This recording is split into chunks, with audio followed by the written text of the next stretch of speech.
everyone. Welcome back to my program, Music and Literature. My name is Kathleen Collins, and I'm a violinist in the Cleveland Orchestra. We've been discussing music as it relates to stories. And we're working with one particular story.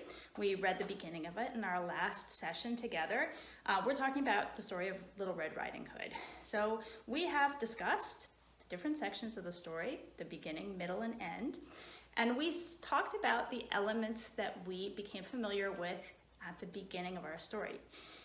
Specifically, we met some characters and we found out what the setting is. So our characters, starting off characters, are Red Riding Hood and her mother, and we heard about grandmother.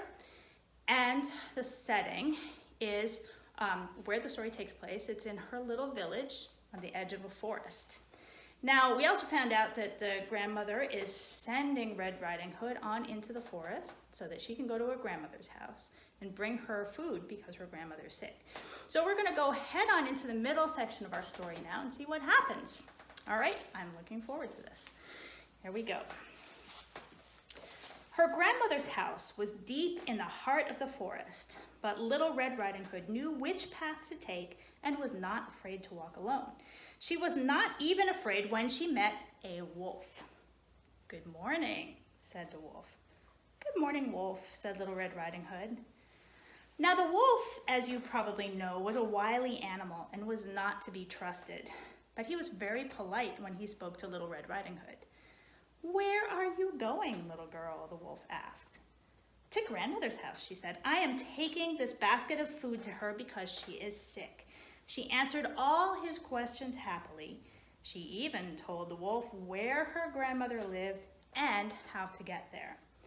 While she chatted, the wily wolf was thinking about how much he would like to eat Little Red Riding Hood and her basket of food. As the wolf walked with Little Red Riding Hood, he said, "You are marching along as if you were on your way to school. You should play a while and pick some flowers." Little Red Riding Hood looked around her. She saw what a pretty day it was and thought the wolf was right. She should enjoy the morning and pick some wildflowers for her grandmother. Little Red Riding Hood left the path and gathered the prettiest flowers she could find.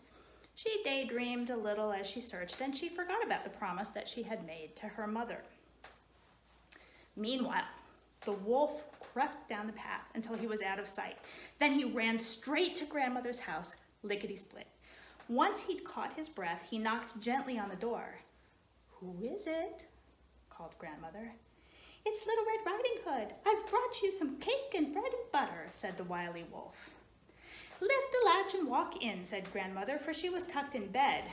But when she saw the wolf step in, she leaped right up, only to faint from fright. The wolf, wanting only to eat Little Red Riding Hood, pushed the poor old woman under the bed.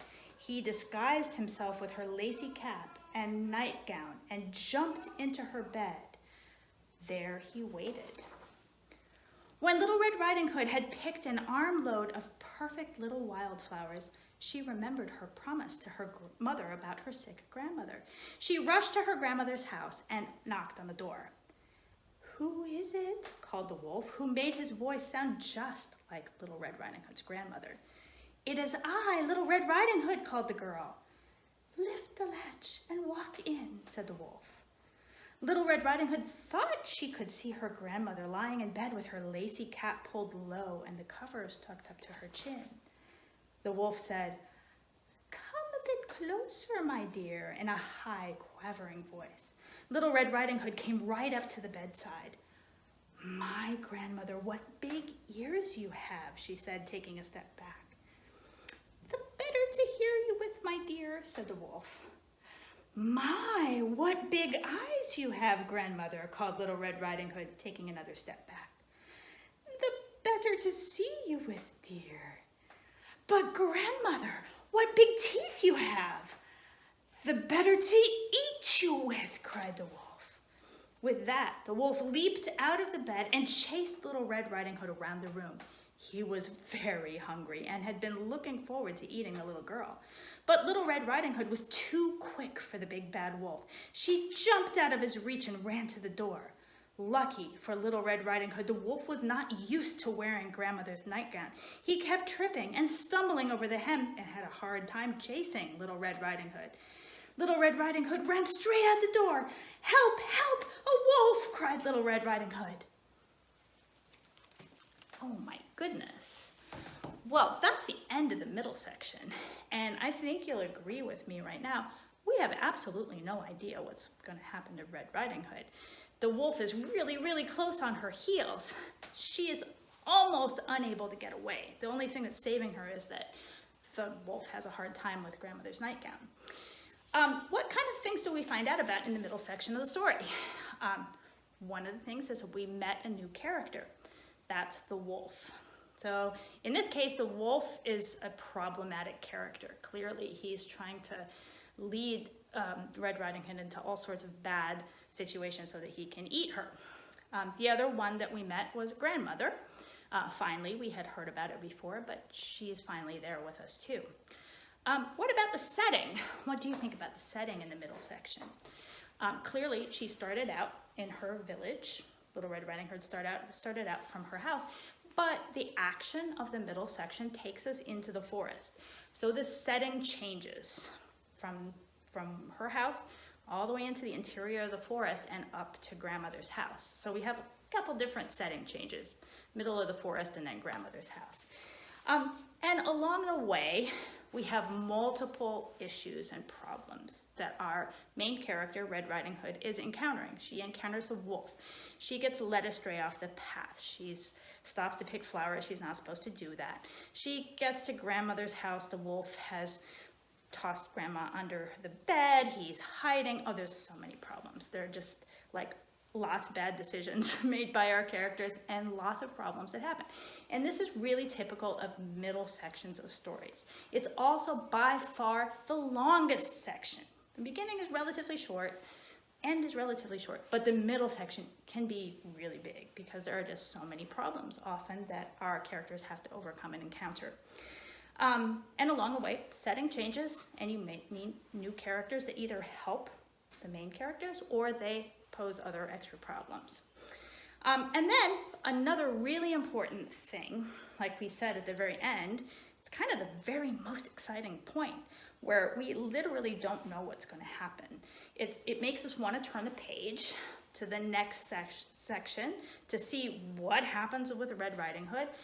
We need a resolution to that. It's a really, really big, all of the action leads up to this moment. And we get to that very, very most exciting moment. And do you remember what that's called?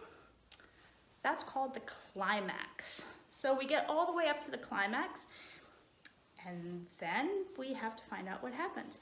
Now I'm going to play you the middle part of our musical selection and see if you can find some parallels. So I'm going to leave off, this is the last little part of the beginning section where you hear Red Riding Hood start to head down the path, and then I'll carry on to the middle section.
probably tell you that even though it sort of sounds like the ending of the piece, we're not really there yet. We're not all the way home. It's a climactic moment, what I just ended up on. It's exactly like the climax in the middle section of the story. Now, what else did we find out about in the middle section of our musical story? Well, just like in the story, we met a new character. We have a new musical theme. It goes like this.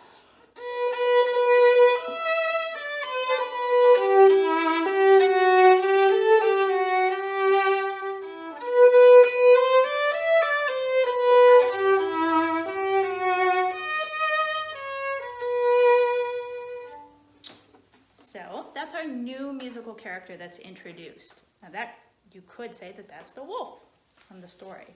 That's kind of cool.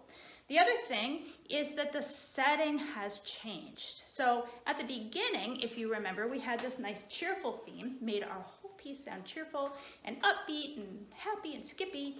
It sounded like this.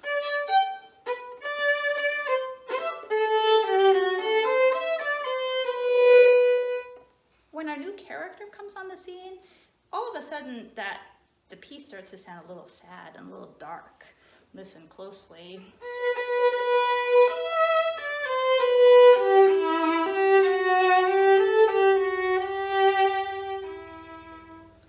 That's a really different kind of mood that the composer puts to start out the middle section. So our musical setting has changed.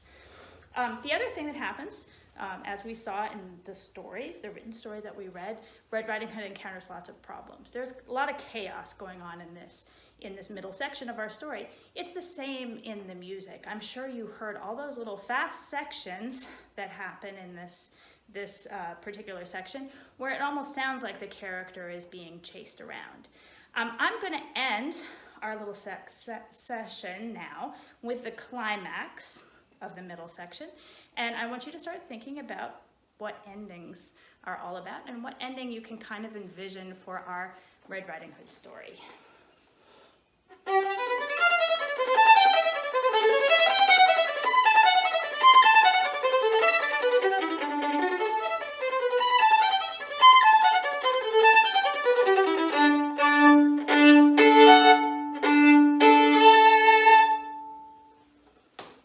See you next time for the ending of our story. Bye.